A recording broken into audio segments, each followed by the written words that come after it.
Karibu kwenye Mafia TV, tafadhali usisahau kubonyeza neno subscribe kwa habari nyingine nyingi za michezo. Na taarifa ambayo tunayo ni wakati Simba ikijihakikishia kiasi cha dola 750 kutoka shirikisho la mpira wa miguu Afrika CAF kwa kufuzu nusu finali ya kombe la shirikisho Afrika. Kocha mkuu wa timu hiyo Fadlu Davis amefichua mipango kumsajili kiungo bora mshambuliaji na mzao ambaye hata hivyo hajamtaja jina. Ushindi umekuja penalty ya 4-1 dhidi ya Al Masry hapo katika mchezo uliochezwa dimba la Benjamin Mkapa baada ya sare 2-2 katika mechi mbili za robo finali. Umeifanya Simba kutinga nusu finali ambapo itakutana na Stellenbosch pale Afrika Kusini. Ni kama wamemrudisha Fadlu Davis nyumbani. Kwa kuingia nusu finali, Simba itajihakikishia kiasi cha dola 750 sawa na shilingi bilioni 2 ambacho kila timu inayotinga hatua ya nusu finali ya kombe la shirikisho Afrika inakuwa na uhakika wa kuvuna katika shirikisho la mpira wa miguu Afrika. Kwa mujibu wa mwongozo wa CAF wa mgawanyo wa fedha za zawadi za kombe la shirikisho Afrika, timu inayoshika nafasi ya pili kwenye mashindano hayo inapata kitita cha shilingi dola milioni 1 sawa na shilingi bilioni 2.7 na bingwa atapata kiasi cha dola milioni 2 sawa na shilingi bilioni 5.4. Ukiangazia mmoja kati ya wachezaji ambao wanatajwa zaidi kutoa ndani ya Simba ni Faisal Abdalla, lakini pia pamoja na yote amekuwa akihusishwa na vilabu mbalimbali kutoka nchi tofauti, Mamelodi Sundowns pale nchini Afrika Kusini, Kaizer Chiefs pamoja na vilabu vingine. Pengine unamtazama Faisal katika kiwango gani, hasa ukirifahamu mchezo ambao juzi pia amecheza mbele ya Yanga? Ni mchezaji mzuri unapomzungumzia Faisal, ni mchezaji ambaye lazima utamtegemea kwenye makubwa ambayo wewe unataka kumtumia, kwa sababu ni moja ya mchezaji ambaye katika ligi kuu ya NBC Tanzania bara amefanya mambo mengi akiwa na klabu ya Young Africans, lakini akiwa na Azam. Tukumbuke msimu uliopita alikuwa nyuma ya Stephanie Aziz Ki ambaye alikuwa mfungaji bora, lakini msimu huu tunamuona kwa kile ambacho amekionyesha mpaka sasa hivi. Assist 13 ambazo ametoa katika ligi kuu ya NBC Tanzania bara kwenye kikosi cha Azam ni ishara ya kwamba ni aina ya mchezaji ambaye anaweza kucheza kwenye klabu yoyote kutokana na matakwa ya mwalimu ambaye atakuwa anamhitaji. Ndani ya kikosi cha Simba itakuwa ni ingizo ambalo lina faida kwa msimu unaokuja, msimu 2025-26, kwa sababu ya aina ya uchezaji, lakini ni mchezaji ambaye anakuofa vitu vitatu ukiwa naye uwanjani.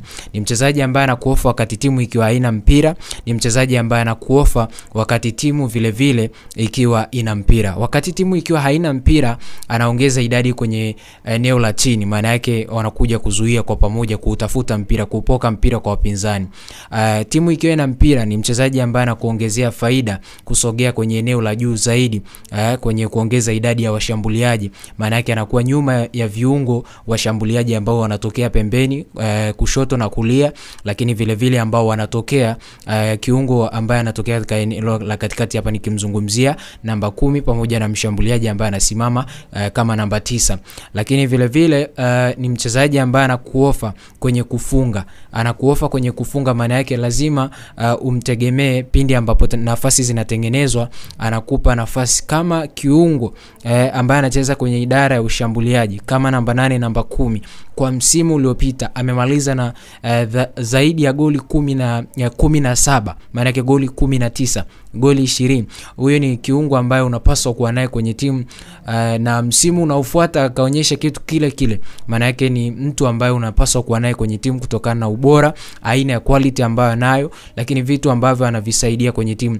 Maana yake kama wakati timu ikiwa haina mpira na manufaa, lazima utamhitaji. Wakati timu ikiwa ina mpira, lazima utamhitaji. Lakini ikiwa umetengeneza nafasi na yuko kwenye position ya kufunga, utakuwa unamhitaji. Ukirejea kwenye kikosi cha Azam, ndiye ambaye ameisaidia Azam, maana yake assist 13 ambazo ametoa, maana yake ni pasi za usaidizi za mwisho, maana yake ni magoli 13 yamepikwa kutoka mguuni kwake.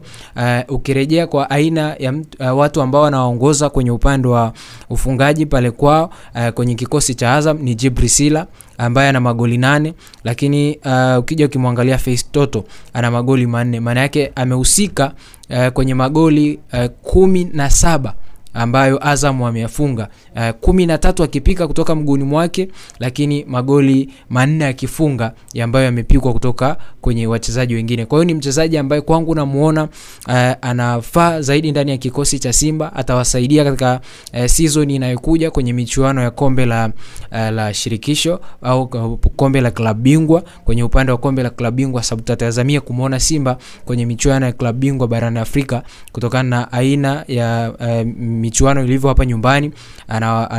Anawania ubingwa, maana yake kama ana uwezo wa kuchukua ubingwa tutamuona kwenye kombe la klabu bingwa barani Afrika, na ni michuano ambayo tumekuwa tukimuona anacheza mara kwa mara na hatua amekuwa nzuri. Kwa hiyo Faisal naye ataangalia ni namna gani ambavyo yeye mwenyewe atachagua sehemu ya kwenda. Anahusishwa kwenda Young Africans, lakini anahusishwa kwenda Kaizer Chiefs, anahusishwa kwenda kwenye klabu ya Prit pale Misri ambapo inamhitaji, na unaona ni kwamba ni mchezaji ambaye kama vilabu vikubwa vinamhitaji lazima na nyie mtie nia kubwa ya kumhitaji ili aweze kuja kwenye klabu yenu. Kama Simba watamuonyesha project nzuri katika msimu unaokuja kwamba wao malengo yao ni yapi, pengine wanaweza wakamshawishi na akaamua kusinya ndani ya kikosi cha Simba, na tukamuona katika msimu unaokuja akiwa anashughulika ndani ya kikosi cha Simba Sport Club.